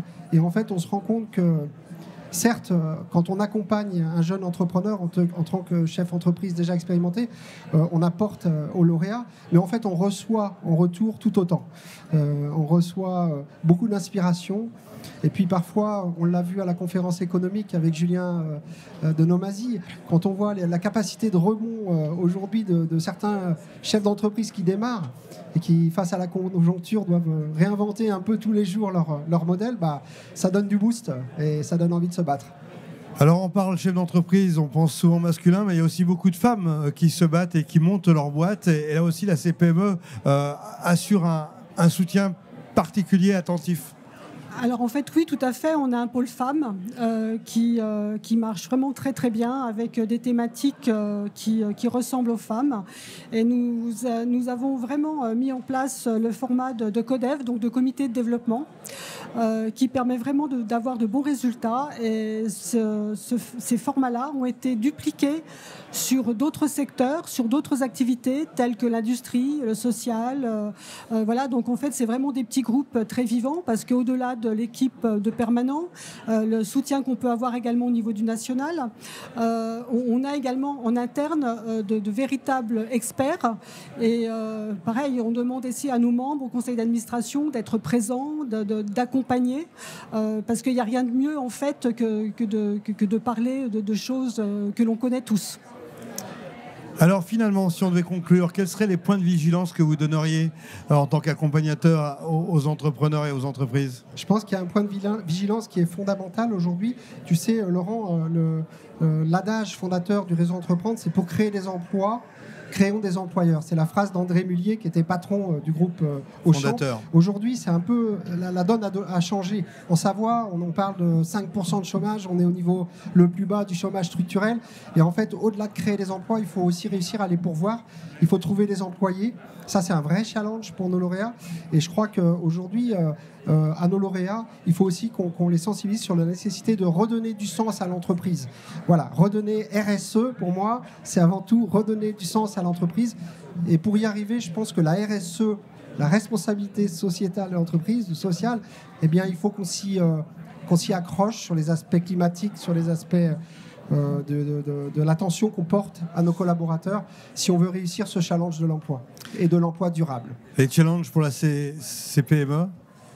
Le challenge pour la CPME, c'est de pouvoir déjà pérenniser ses adhérents et d'augmenter encore ses adhérents. Et je crois que c'est ce qu'on a réussi de faire et qu'on continue à faire.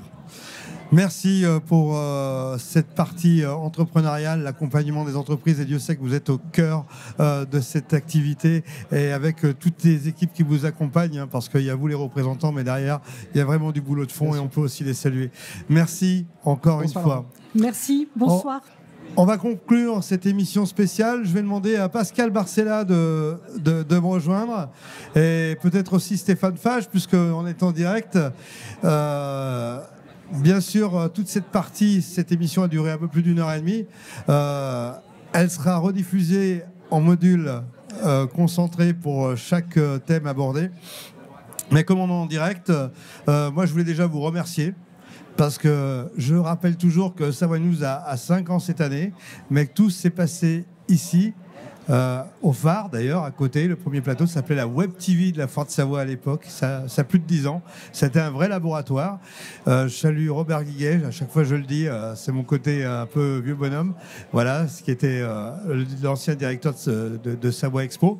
Et puis, on voit à travers cette émission que on attire le public, la foule, les Savoyards. C'est le premier rendez-vous économique de la Savoie, économique et aussi social et d'animation finalement, de spectacle.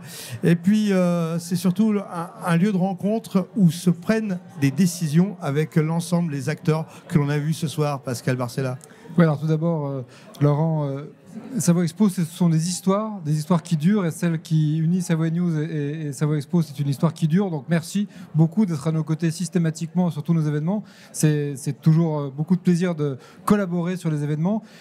C'est l'année prochaine les 100 ans de Savoie Expo, ce qui inscrit cette association dans l'histoire de la Savoie, l'histoire de Chambéry, et on est très fiers de tout ça.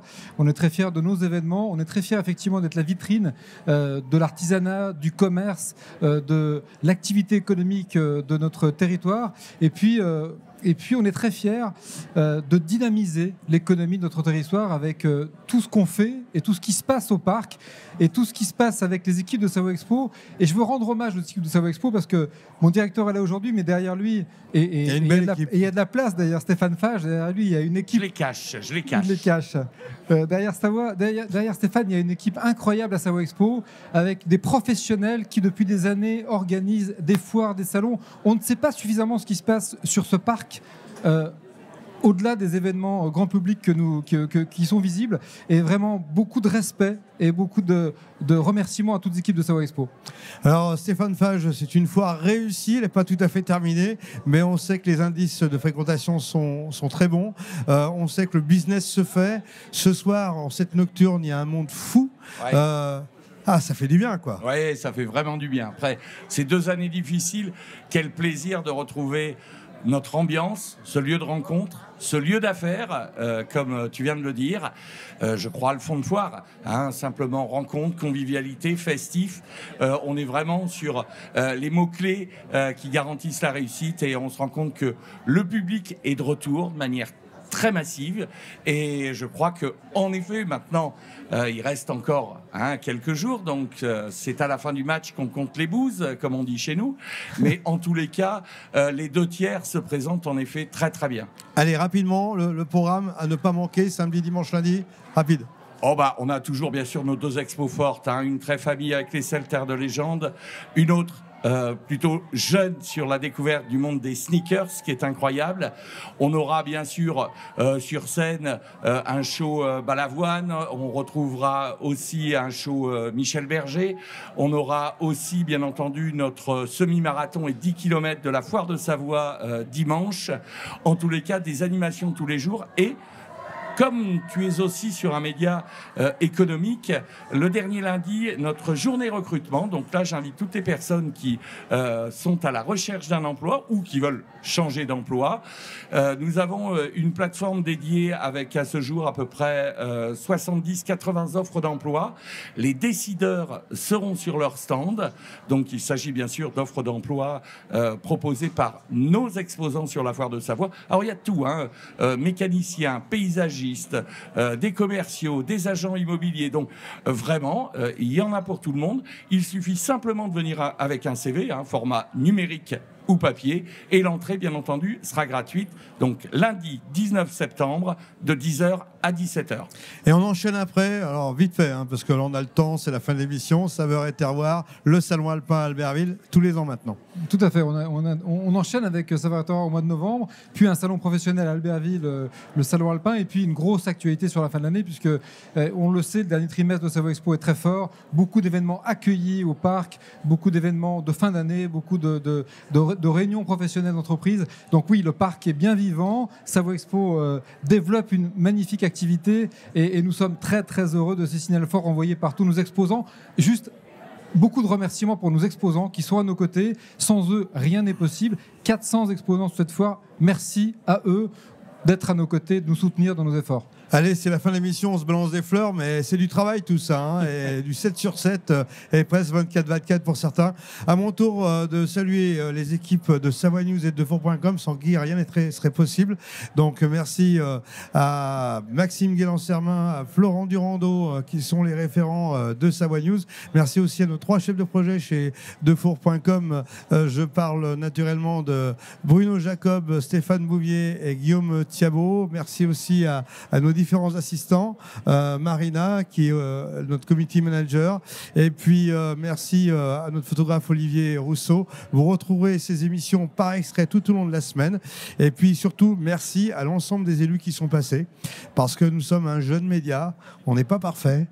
On aime le territoire et on voit la confiance qu'il nous accorde. Un dernier merci au MEDEF Savoie qui a contribué à écrire la ligne éditoriale de cette émission qui fut longue, bonne et riche en informations. À très bientôt. Salut les Savoyards. Merci Lolo. Merci Lolo.